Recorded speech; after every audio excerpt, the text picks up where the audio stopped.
Jumat malam, Partai Nasdem menetapkan 3 nama bakal calon presiden untuk pemilu 2024. Nama-nama ini berdasarkan hasil usulan dari 34 Dewan Perwakilan Wilayah Nasdem di seluruh Indonesia. Ada Gubernur DKI Jakarta Anies Baswedan, Panglima TNI Andika Perkasa, dan Gubernur Jawa Tengah Ganjar Pranowo. Bagaimana peluang ketiga kandidat ini di bursa Capres 2024? Apakah Nasdem akan bergabung dengan koalisi parpol yang sudah ada atau bahkan membentuk koalisi baru? Untuk membahas dinamika politik pemilu 2024, khususnya yang terjadi tadi malam, sudah ada di studio Adi Praitno, Direktur Eksekutif Parameter Politik Indonesia. Mas Adi, selamat sore. Silakan merapat ke sini. Halo, Selamat sore. Kita tidak di panggung, tapi ini senang sekali karena kami sudah bisa mengundang Mas Adi ke studio. Biasanya kita cuma virtual ya. Dan kita lihat sekarang ini kita akan bermain-main di sini dengan layar. Kita seru-seruan sore ini ya, Mas Adi ya. Jadi ini adalah nama-nama bakal calon presiden yang kemarin diumumkan dalam Rakernas Partai Nasdem di Senayan, Jakarta. Nama-nama ini sekali lagi ini adalah masukan dari 34 DPW ya. 34 DPW, kemudian jadi masing-masing DPW membawa 5 nama masing-masing, mengusulkan 5 nama. Dan 5 nama teratas termasuk diantaranya adalah Erick Thohir dan juga Rahmat Gobel ya. Erick Thohir dan Rahmat Gobel. Jadi kalau misalnya sekarang dilihat berapa kali nama-nama ini disebut. Kalau Anies disebut oleh 32 DPW, kemudian berikutnya adalah Ganjar Pranowo, ada 29 DPW yang menyebut Ganjar Pranowo. Kemudian ada Erick Thohir yang ada 16 DPW yang menyebut nama Erick Thohir. Lalu ada Rahmat Gobel yang ada 14 DPW menyebut nama Rahmat Gobel, dan juga ada Andika Perkasa. Ada 13 di sini. Yang menjadi pertanyaan dan sampai saat ini belum terjawab adalah mengapa urutan ini, kalau ini disusun berdasarkan nama ya, tapi ini urutannya 1, 2, 3. Tapi bagaimana dengan yang ini?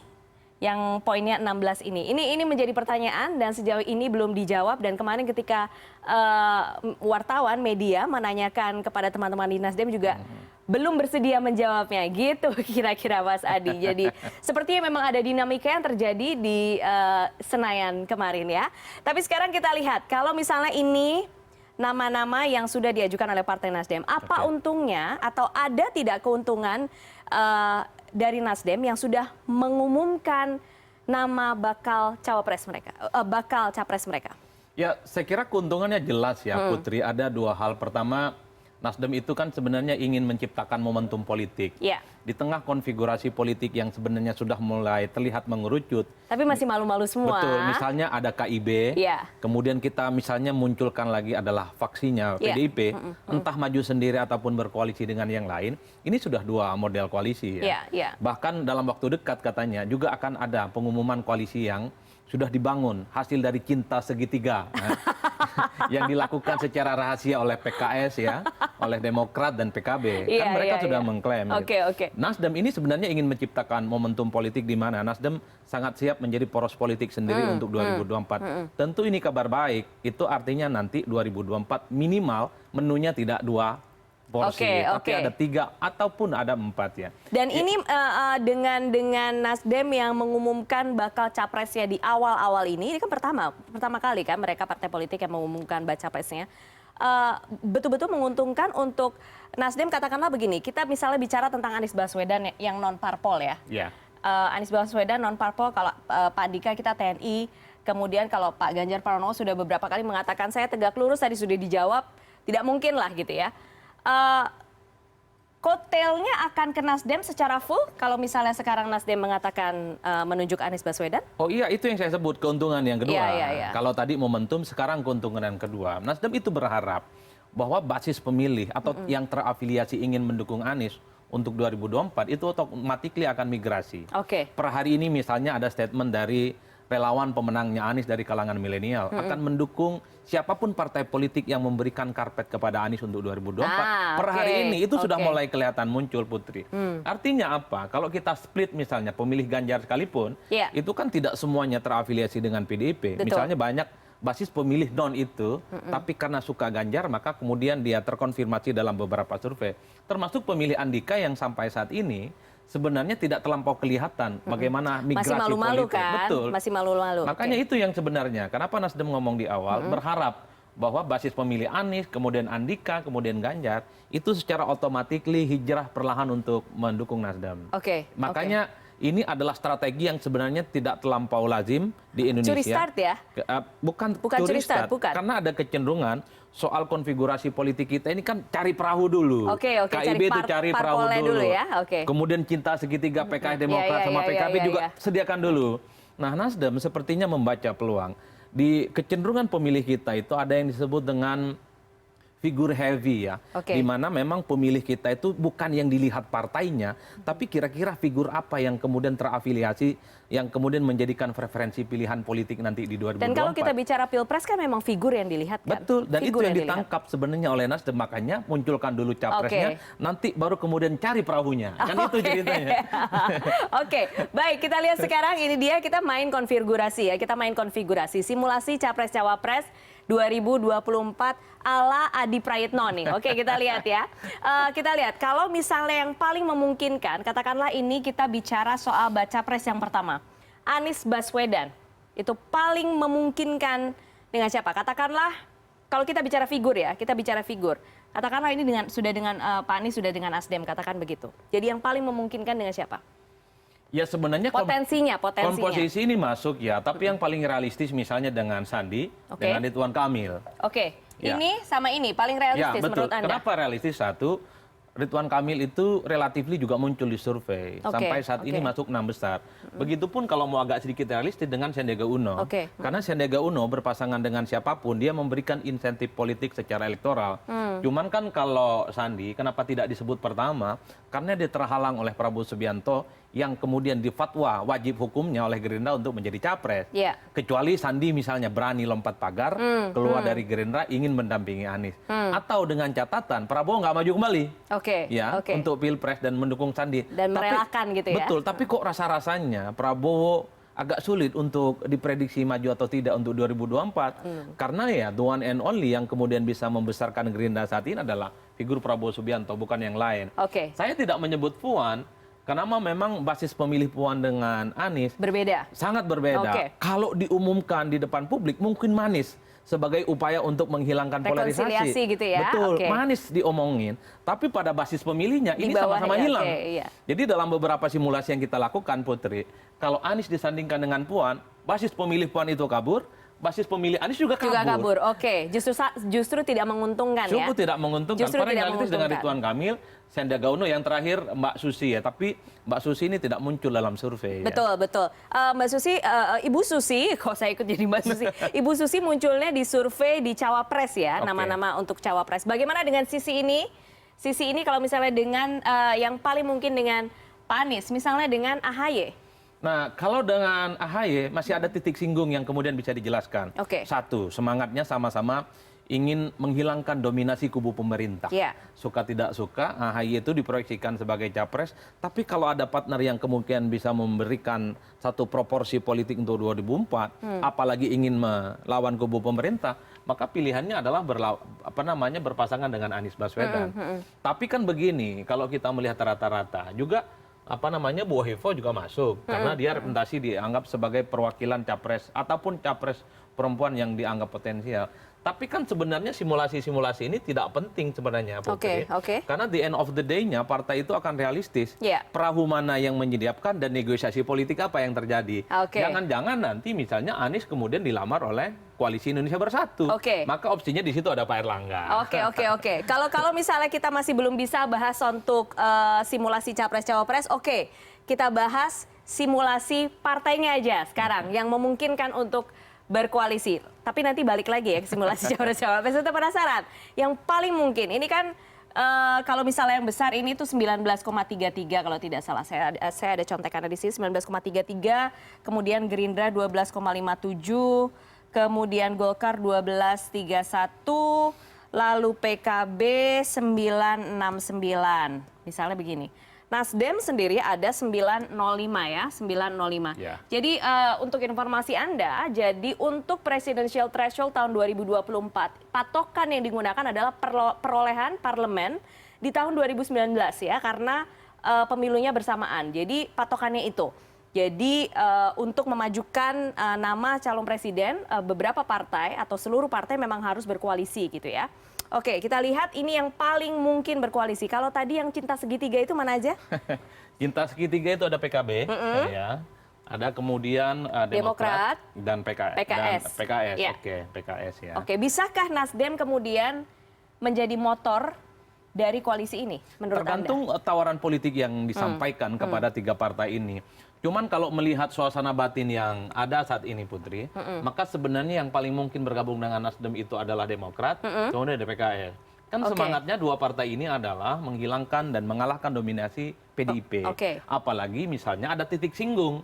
Dari dulu kan basis konstituen dan elit PKS kan cenderung mati-matian ingin mendukung Anies Baswedan sebagai capres. Nah, sementara Demokrat selain dia punya irisan oposisi, dia juga punya jagoan yang ingin diusung, AHY. Maka kemudian sangat klop dalam simulasi ini, andai Anies yang diusung oleh Nasdem, sangat mungkin cawapresnya adalah AHY. Di situ titik temunya. Nah, partai-partai politik yang lain menurut saya sampai sekarang masih menjaga suasana hati politiknya. Ada kecenderungan semua partai politik koalisional pemerintah saat ini nggak nyaman ke pemerintah, nggak nyaman ke istana, nggak nyaman ke SB kalau tiba-tiba harus merapat ke Anies. Kita tahu Anies ini adalah figur non pemerintah yang terkesan memang agak sedikit haram hukumnya untuk bisa maju 2024. Oke. Kita lihat sekarang, kalau misalnya itu tadi yang cinta segitiga ya, kalau misalnya istilahnya Mas Adi Praetno. Yang lain, KIB nih, KIB. Oke, KIB kan udah jelas ya, KIB ada motornya Golkar, kemudian di situ ada PAN ya. Kemudian ada P3 ya, dan itu sudah kemungkinan tidak bisa diotak-atik lagi, atau masih kira-kira masih akan cair dan mungkin ada yang lepas dari sana? Nah, kalau soal KIB, ini kan ibarat main bola. Nah, mereka ini melakukan gerakan tanpa bola. Nah, ya, antar lini itu saling koordinasi, tapi mereka ini belum finish soal siapa yang harus cetak gol. Nah, itu KIB ya. Makanya sampai sekarang, sekalipun misalnya Erlangga itu adalah capres yang wajib hukumnya maju dari Golkar, tapi secara koalisional mereka belum memutuskan apakah Erlangga tetap maju ataukah ada figur-figur lain di luar KIB itu. Misalnya kan PAN berapa kali, misalnya P3 juga berapa kali, sempat nyebut juga nama Ganjar dan nama Anies. Artinya figur Anies dan Ganjar ini bukan hanya menjadi wilayahnya Nasdem, tapi juga menjadi wilayahnya partai-partai yang lain, Putri. Tapi rumus KIB ini kan sederhana, siapapun capresnya, cawapresnya Erlangga Hartarto, kan begitu. Siapapun capresnya, anggaplah capresnya itu Erlangga Hartarto, maka di situ akan cari siapa calon wakil presidennya nanti. Kita bicara soal Gerindra sekarang, bagaimana potensinya? Nah, yang agak rumit sekarang di tengah konfigurasi politik yang ada, Gerindra tentu agak sulit ini terlihat untuk mencari partner koalisi. Anggaplah publik melihat paling mungkin Gerindra Nasdem itu tidak mungkin ya? Ya Gerindra Nasdem tidak mungkin. Kalau kemudian Nasdem memasukkan Gerindra, kenapa tidak ada nama Prabowo Subianto di situ diumumkannya? Padahal kemarin mereka sudah beromantisme, teman lama, sahabat lama, satu perjuangan dulu di Golkar kan. Tapi dalam rekomendasi Nasdem tidak ada variabel Prabowo Subianto. Tentu itu menjadi pertanyaan penting. Artinya kalau mau jujur, nama-nama yang tidak disebutkan itu adalah nama-nama yang tidak diinginkan oleh Nasdem. Dari segi situ saja sudah nggak ketemu kepentingan partainya. Gerindra itu selalu diproyeksikan dekat dengan PDIP. Nah, cuman kan problemnya siapa yang jadi capres dan jadi cawapres. Secara elektabilitas memang Prabowo di atas. Cuman secara kepartaian jauh dari PDIP. Tentu PDIP nggak mau dong hanya sebatas menjadi orang nomor 2, sementara perolehan partainya cukup tinggi. Tapi kan kita juga tidak bisa menutup mata. Mbak Puan yang elektabilitasnya di bawah Prabowo, tentu membuat Gerindra juga nggak mau hanya sebatas nomor 2 dari calon yang diusung oleh PDIP. Jadi titik singgungnya nggak ketemu nih sebenarnya. Pada soal siapa capres dan cawapresnya. Kembali ke situ ya. Sekarang saya ingin kembali, apakah kita harus jeda dulu sekarang? Saya minta informasi. Atau masih ada waktu? Kalau gitu saya kembali ke sini sekarang. Masih boleh lanjut katanya. Kalau gitu kita kembali ke sini. 2024, seberapa penting figur cawapres? Seberapa menentukan? Sangat penting dong. Karena saat ini satu, proyeksi capres-capres itu tidak ada yang dominan. Misalnya Erlangga Hartarto itu 0% kalau dia kemudian disimulasikan dengan capres siapapun itu. Misalnya dengan Prabowo ataupun dengan Ganjar. Itu artinya apa? Cawapres itu menjadi faktor penting yang sangat determinan yang bisa menentukan soal siapa yang menang. Contoh dalam beberapa simulasi ya.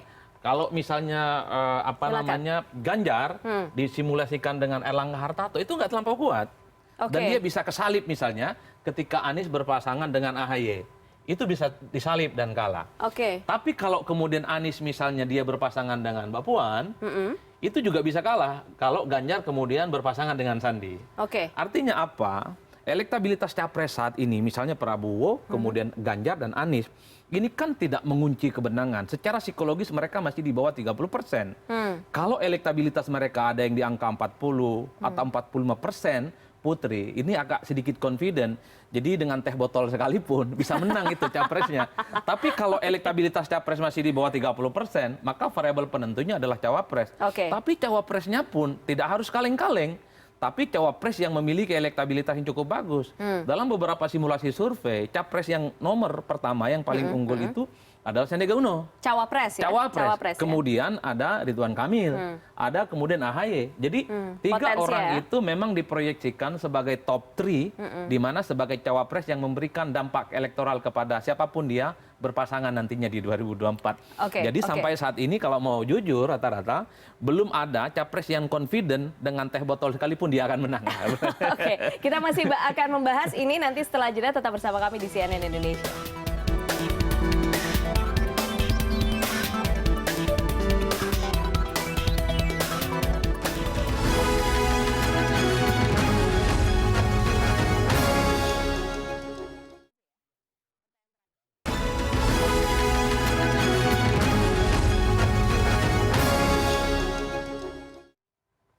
Anda kembali bersama kami di CNN Indonesia Newsroom dan kami masih di sini. Saya masih bersama dengan Mas Adi Prayitno dari Parameter Politik Indonesia. Mas Adi, kita udah segmen terakhir ini sekarang. Tadi kita sudah bersenang-senang di awal mempasang-pasangkan siapapun ya. Untuk 2024 ini, kalau menurut Anda apakah cukup menguntungkan bagi partai yang punya capres harga mati? Misalnya ya, capres harga mati misalnya Gerindra dengan Prabowo, gitu kan? Kemudian apalagi PKB, ada PKB. PKB dengan Gus Imin gitu misalnya. Menurut Anda bagaimana itu? Ya, saya kira memang ada dua hal. Pertama menguntungkan, terutama untuk mengonsolidasi basis pemilih loyalis mereka ya. Ketika Prabowo Subianto disebut sebagai capres 2024, maka mesin dan struktur partai Gerindra ini dari pusat hingga daerah itu bekerja secara masif ya, terkonsolidasi untuk memenangkan Prabowo. Terbukti dari beberapa survei misalnya, Prabowo itu banyak melakukan kampanye udara melalui baliho dan spanduk yang RT/RW pun itu banyak sampai sekarang. Ada keseriusan di internal kader mereka. Prabowo ini jangan sampai hat-trick kalahnya. Makanya mereka kemudian terkonsolidasi. Apalagi melihat peta 2024 itu kan seperti lapangan terbuka. Sangat mungkin siapapun yang akan menang karena tidak ada petahana di situ. Tapi pada faktor eksternal Putri, ini tentu ada psychological barrier. Ada jarak psikologis dari partai politik yang lain untuk berkoalisi. Gimana mau berkoalisi? Udah capresnya dipatok duluan. Sementara partai-partai yang lain itu bikin dulu wadahnya, baru kemudian bicara tentang siapa capres dan cawapresnya. Ini yang sebenarnya turut bisa menjelaskan kenapa sampai saat ini Gerindra ini terkesan selain ingin menahan diri dan mungkin juga belum dapat partner yang kemudian bisa diajak bersama karena capresnya sudah ada. Jadi partai lain yang bergabung dia tidak punya opsi apapun. Apalagi misalnya PKB dengan Muhaimin Iskandar. Kalau Prabowo agak mending karena elektabilitasnya masuk 3 besar dan cukup kuat. Tapi Muhaimin Iskandar agak sedikit berat. Karena satu, PKB ini kan partai papan menengah ke bawah. Hanya 9%. Secara elektabilitas, Caimin sampai saat ini masih 0,%. Belum lagi misalnya, basis pemilih PKB saat ini kan sedang lagi goyah-goyahnya nih. Putus nyambung dengan NU kan. Dulu nyambung, sekarang lagi putus. Jadi ada jarak psikologis yang sebenarnya tidak mudah. Partai-partai yang sudah menentukan capres itu. Ya karena partai itu berkoalisi, jangan bicara soal siapa capres dan cawapresnya. Tapi bicara kendaraannya, bicara tentang karpetnya, bicara tentang 20% ambang batas untuk daftar ke KPU, baru kemudian melakukan istikharah politiknya soal siapa capres dan cawapresnya. Kembali soal Nasdem. Kalau tadi kan Anda bilang biasanya parpol menyiapkan perahunya baru nunjuk orang-orangnya. Nasdem kan bagaimanapun kemarin sudah mengumumkan bakal capresnya. Apakah itu akan menjadi magnet bagi partai-partai untuk bergabung atau justru sebaliknya?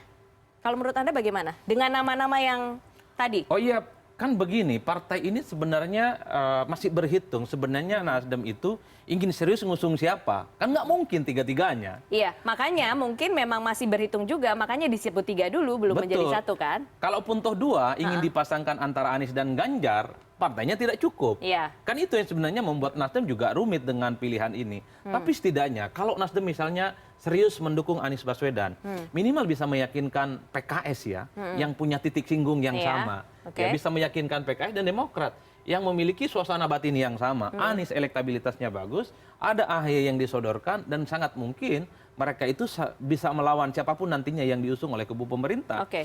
Tapi kalau Nasdem misalnya tetap mengusung Anies, saya tidak terlampau yakin partai politik yang lain itu mau bergabung, Putri. Oke. Itu yang saya sebut tadi, ada ketidaknyamanan hati sebenarnya kepada kubu pemerintah yang memang sangat terlihat anti terhadap Anies Baswedan. Oke, Nah, oke. tapi kalau yang diusung itu adalah Ganjar Pranowo, ini beda ceritanya. Maka relevansi Nasdem sebagai partai pengusung itu akan hilang. Karena apapun judulnya, Ganjar itu adalah kader PDIP. Iya, iya. Jadi orang merapatnya bukan ke Nasdem, tapi merapat ke PDIP.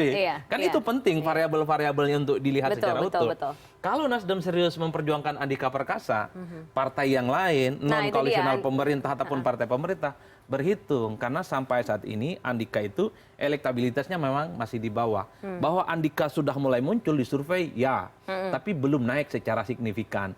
Tapi variabel latar belakang militer, integritas terhadap bangsa dan negara, ini yang kemudian membuat sangat mungkin ke depan kalau memang proyeksi politiknya bagus, Andika bisa rising star. Oke. Tergantung bagaimana olahan politiknya ke depan. Kan begitu Iya, ceritanya. betul. Oke, baik.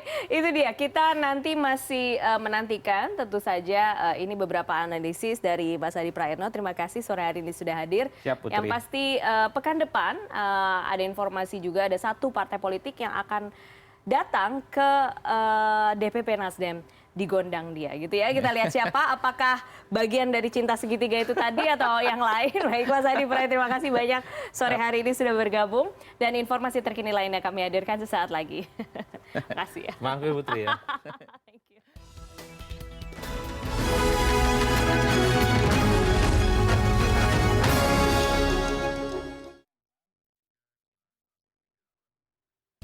Alobank menawarkan beragam fasilitas bertransaksi antara lain diskon 5-30% menggunakan Alo Prime dan ditambah cashback 5% menggunakan Pay Later. Buka Alobank, buka masa depan. Alobank perusahaan bank digital yang terafiliasi dengan CNN Indonesia. Dan CNN Indonesia Newsroom akan kembali sesaat lagi dengan rekan saya Bram Herlambang. Tetap bersama kami.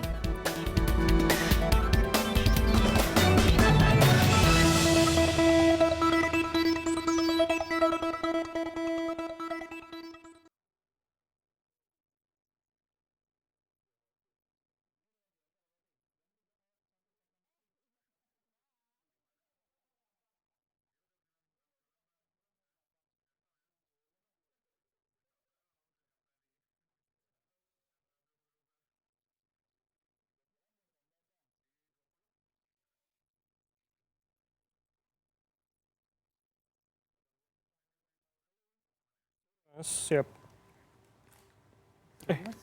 Di mana? Di 20. Siap.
Halo, selamat sore. Anda kembali menyaksikan CNN Indonesia Newsroom. Kali ini bersama saya, Bram Herlambang.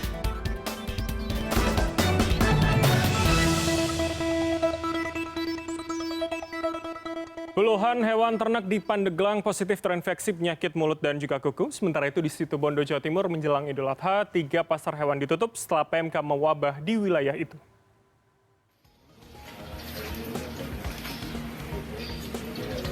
Sedikitnya 28 ekor hewan ternak yang terdiri dari 25 ekor sapi dan 3 ekor kerbau di Kabupaten Pandeglang, Banten yang tersebar di 2 kecamatan tertular penyakit mulut dan kuku. Dinas Pertanian dan Ketahanan Pangan Kabupaten Pandeglang mengungkapkan saat ini hewan ternak tersebut telah diisolasi agar tidak menyebarkan penyakit ke wilayah lain. Selama masa isolasi, peternak tidak diperbolehkan menjual atau mendatangkan kembali hewan ternak dari luar daerah. Masyarakat diminta segera melapor kepada petugas jika menemukan hewan ternak yang terindikasi mengalami gejala yang mengarah ke PMK. Yang keluar masuk di kandang hanya petugas kandang dan pemilik. Selain itu tidak. Jadi untuk menjaga seperti jika kita lihat di COVID-19, kita melakukan isolasi mandiri bagi sapi-sapi dan kerbau yang terindikasi tadi. Menjelang Idul Adha, 3 pasar hewan di Situbondo, Jawa Timur terpaksa ditutup setelah penyakit mulut dan kuku mewabah di wilayah tersebut. Petugas gabungan yang berpatroli sudah tidak menemukan pedagang ataupun hewan sapi di pasar ini dan hanya mendapati sejumlah pedagang kambing di sisi area pasar, serta meminta mereka pulang demi mencegah penyebaran PMK. Namun mereka enggan mengikuti imbauan petugas dengan alasan merugi dan menyebut tidak ada kambing yang terkena PMK sehingga aman untuk berjualan. Namun petugas tetap menutup pasar hewan sampai 25 Juni mendatang.